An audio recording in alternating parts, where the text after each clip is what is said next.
everyone. Today I am excited to share something we often overlook but is deeply connected to who we are Philippine literature. From ancient folk tales to modern novels, literature has shaped our identity and continues to influence our popular culture. So let's dive into the world of Philippine stories and discover how they remain alive in today's generation. When we talk about literature, we are not just talking about books or poetry. We are talking about our history, our struggles, our beliefs, and even the things we love to binge watch today. Philippine literature is more than just words on a page. It is a powerful tool for storytelling, preserving our past, and inspiring change.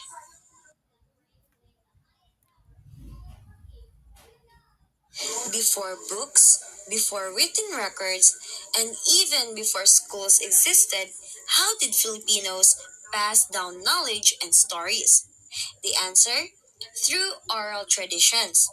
Our ancestors gathered around and told epic tales of heroes, mythical creatures, and life lessons. These stories were more than just entertainment.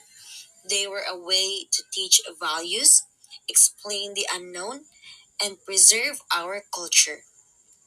Let's dive into some of the most well known folk tales and epics of the Philippines.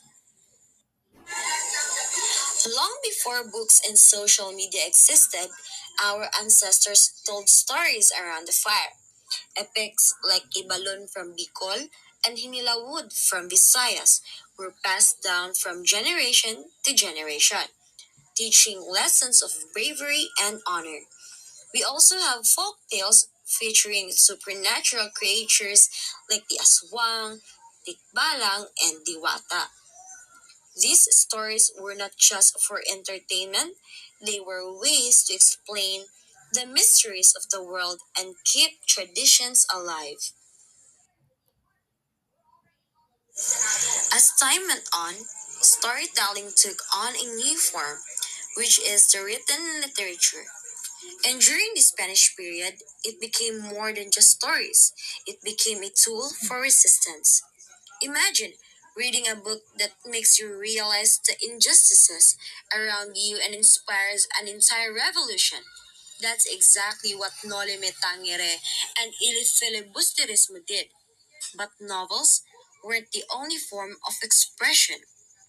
Poetry also flourished, capturing the emotions, struggles, and dreams of Filipinos. Let's explore how literature became a powerful weapon during this time. Fast forward to the Spanish period, literature took on a new role. It became a weapon. Jose Rizal's Noli Me Tangere and El Filibusterismo weren't just novels. They were wake-up calls, sparking the flames of the revolution.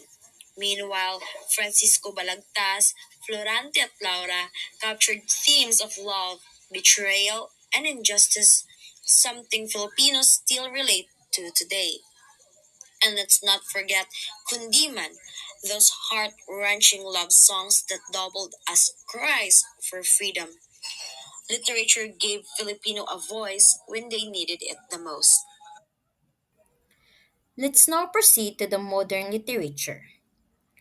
Filipino authors explore themes of identity, migration, and social issues.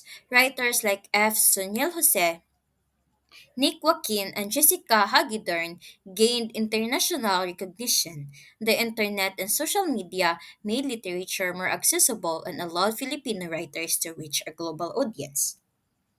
But here's the twist. Thanks to social media, Filipino writers today don't need a publishing company to be heard. Platforms like Wattpad and online poetry communities have given rise to new voices, making literature more accessible to everyone in the world.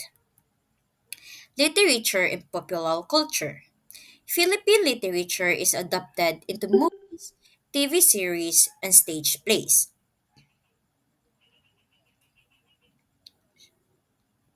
Florante at Laura, Ibong Adarna, Dekada 70, many works are referenced in music, spoken word poetry, and social media trends. Literature remains relevant as it continues to inspire new generations. And where do we see literature today? Everywhere. Our classic stories are being turned into movies, TV shows, and even stage plays. We have Ibong Adarna and Dekada 70 and many more adapted into mainstream media. Even in social media, we see spoken word poetry and literary quotes trending. Literature isn't just something from the past, it's part of our everyday lives. Philippine literature is alive, and it's not just in books, it's in our conversations, our music, and even our pop culture. It continues to reflect our past, speak about our present, and inspire our future. So whether you love classic novels, modern poetry, and even Wattpad stories, one thing is clear. Literature will always be a part of who we are. Philippine literature has evolved but remains a crucial part of a Filipino identity. It continues to reflect history, inspire change, and shape popular culture. The legacy of Filipino writers lives on through adaptations and digital media. Before I end, let me leave you with this thought. Literature is the heart of a nation's identity. To read is to understand, to write is to remember. Every story we read, every poem we write, it all adds to the legacy of our culture.